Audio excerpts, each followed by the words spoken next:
నమస్కారం. ఆంధ్రప్రదేశ్ బీసీ సోదరులారా,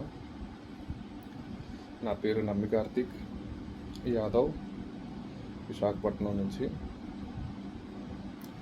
మొన్న ఆంధ్రప్రదేశ్ బాపట్ల జిల్లా ఈదుమూడి గ్రామంలో జరిగిన దాడిని తీవ్రంగా ఖండిస్తూ మిగతా బీసీ కులాలు కూడా ఈ దాడిని ఖండించాలని కోరుకుంటున్నాను.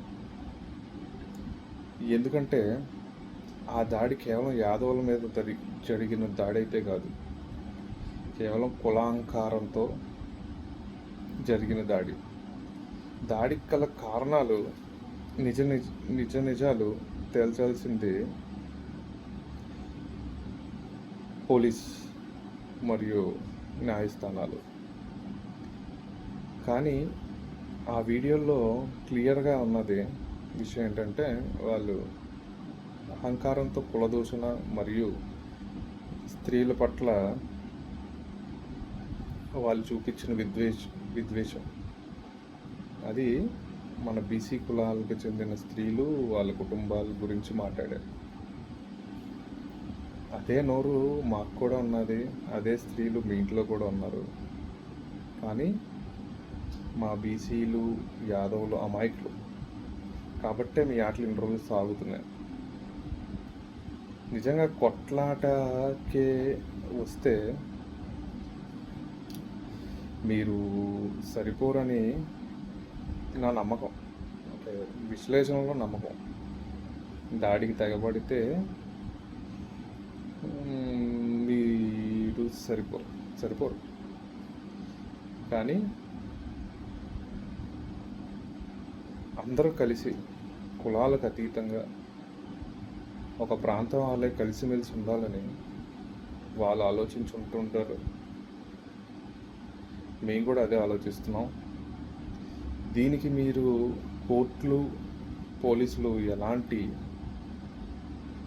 శిక్షలు లేదా సెక్షన్లు పెట్టి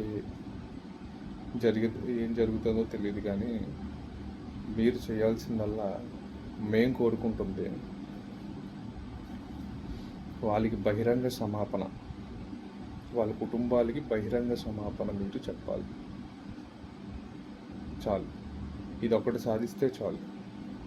ఎందుకంటే ప్రతి పార్టీలో మీ సమాజ వర్గానికి చెందిన వాళ్ళు ఉన్నారు, మా సమాజ వర్గానికి చెందిన వాళ్ళు ప్రతి పార్టీలో ఉన్నారు. సిపిఎం, సిపిఐతో మొదలు పెడితే బీజేపీ, పీసీవై పార్టీ వరకు కూడా ప్రతి పార్టీలో మేము అందరూ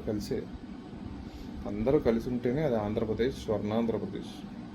ఓకే, ఈ వివక్ష సరికాదు, దీన్ని తీవ్రంగా వ్యతిరేకిస్తున్నాం. ఇది 2026 సంవత్సరం.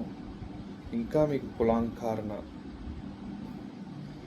ఇంకా మీ బుర్రలోంచి దిగకపోతే చరిత్ర గుర్తు చేయాల్సిన పరిస్థితులు ఏర్పడతాయి. అందుకను నాలాగే ప్రతి బీసీ పౌరుడు, యాదవ పౌరుడు ఒక వీడియో చేసో, ఒక వాయిస్ మెసేజ్ చేసో,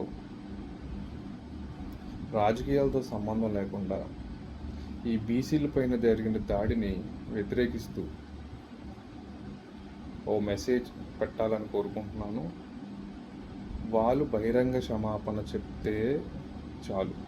చెప్తే మన బీసీలు గెలిచినట్టే. బహిరంగంగా ఆ గ్రామంలో వాళ్ళందరూ సమావేశం ఏర్పడి బహిరంగంగా చేసిన దాడికి అన్న మాటకి క్షమాపణ చెప్పి వాళ్ళు తప్పును ఒప్పుకుంటే మన ఆంధ్రప్రదేశ్లో రాజ్యాంగ అమలు ఉన్నట్టే. హరే కృష్ణ, జై యాదవ్.